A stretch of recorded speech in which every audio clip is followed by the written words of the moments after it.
All right, let's get into it. Today, we're going to crack the code on learning itself. We're talking about learning styles, and I promise, by the end of this, you'll have a way better idea of how your own brain is wired to learn best. So, let's dive in.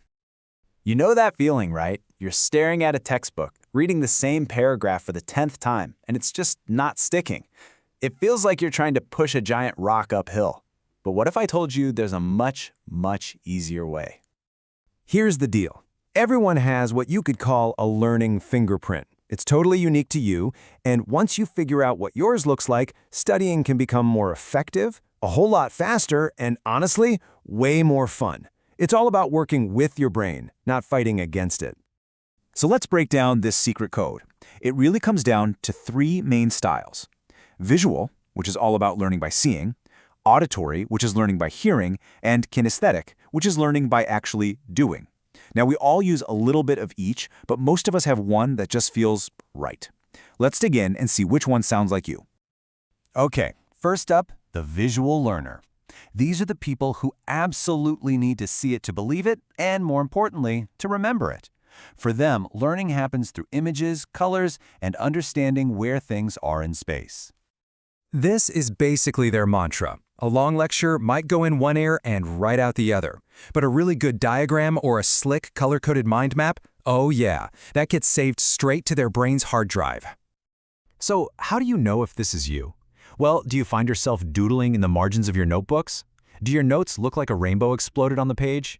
Do you get way more out of watching a documentary than reading the book? If you're nodding your head right now, chances are you're a visual learner. And if that sounds like you have to lean into that. Don't just write your notes, draw them.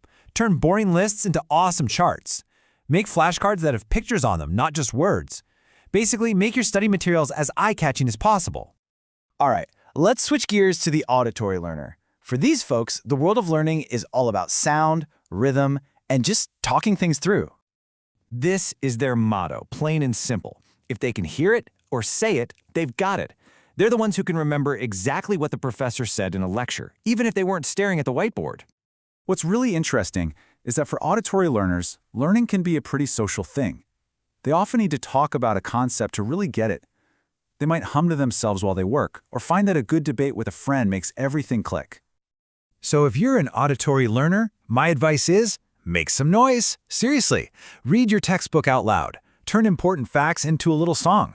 Record yourself explaining a topic and listen to it on your way to class. Or just grab a friend and talk it all out. And finally, let's talk about the learners who just can't sit still, and for a really good reason. Let's meet the kinesthetic learner. They learn through action, experience, and getting their hands dirty. This is their whole deal. Abstract ideas only really make sense when they can connect them to a physical action or a hands-on project. For them, learning is something you do, not something you just think about. Have you ever met someone who paces around the room when they're on the phone? Or who absolutely needs to build a model to understand how something works? That is classic kinesthetic energy. They learn with their whole body, not just their brain.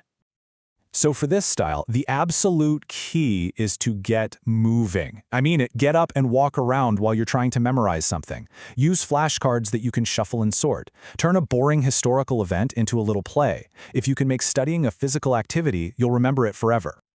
So, there you have it, a quick side-by-side.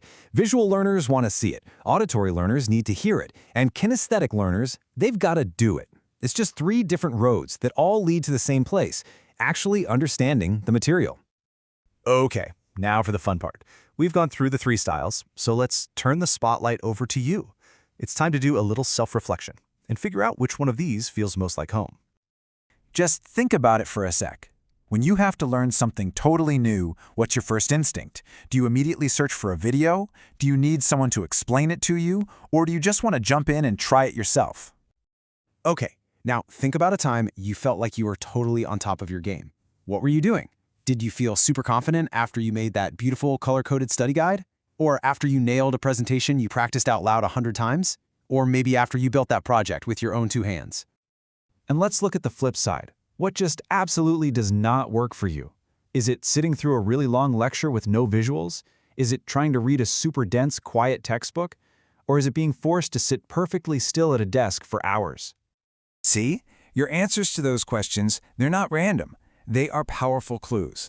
They point directly to your brain's secret code, that awesome, unique mix of learning preferences that makes you, you. And that's really the big takeaway here.